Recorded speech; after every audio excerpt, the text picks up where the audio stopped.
नमस्कार, आपण पाहत आहे भांडा फूड न्यूज. एका दमात भ्रष्टाचारी कोमात.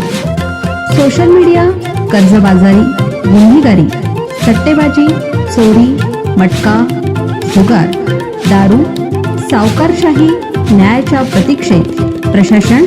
भांडा फूड न्यूज. एका दमात भ्रष्टाचारी कोमात. दुचाकी चोरीचं रॅकेट उद्ध्वस्त. कराड पोलिसांकडून 17 महागड्या दुचाकी हस्तगत. दुचाकी चोरीचं मोठं रॅकेट उद्ध्वस्त करण्यात कराड शहर पोलिसांना यश आलंय. अंधारवाडी, उंबरज तालुका कराड येथील मुख्य संशयितांसह तिघांना गजाआड करत सातारा, सांगली, कोल्हापूर या 3 जिल्ह्यातून संशयितांनी चोरलेल्या सुमारे 17 दुचाकी हस्तगत करण्यात आल्या. या प्रकरणी पोलिसांकडून कसून चौकशी सुरू आहे.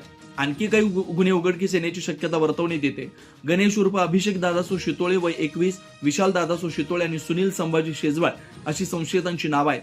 त्याचबरोबर या गुन्ह्यात एका अल्पवयीन मुलांचाही समावेश असल्याचं तपासातून स्पष्ट झालंय. कराड शहर परिसरातून दुचाकी चोरीत जाण्याचं प्रमाण कायम असल्याच्या पार्श्वभूमीवर कराड शहर पोलीस ठाण्याचे पोलीस निरीक्षक दत्तात्रय दराडे यांनी गुन्हे प्रकटीकरण शाखेचे सहाय्यक पोलीस निरीक्षक अशोक भापकर यांना सूचना केल्या होत्या. त्यानुसार अंमलदार सतीश पाटील, संदीप कुंभार, सज्जन जगताप, अनिल स्वामी, संतोष पाडळे, प्रदीप चव्हाण, धीरज कोरडे, संग्राम पाटील यांच्यासह गुन्हे प्रकटीकरण शाखेतील पोलीस संशयितांबाबत माहिती घेत होते. याच वेळी गजाआड करण्यात आलेल्या संशयितांबाबत माहिती मिळाली.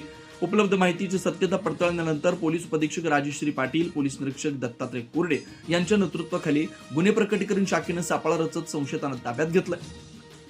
चौकशीतून केवळ साताराच नव्हे तर सांगली आणि कोल्हापूर जिल्ह्यातूनही संशयितांनी दुचाकी चोरल्याचं समोर आलंय. 11 यामा, स्प्लेंडर, केटीएम, पल्सर अशा 17 महागड्या दुचाकींचा यात समावेश आहे. ज्यामुळं ज्यांच्या दुचाकी चोरीस गेल्या त्यांनी कराड शहर पोलिसांशी संपर्क साधावा असं आवाहन कराडच्या पोलीस उपअधीक्षक राजेश्री पाटील यांनी केलं.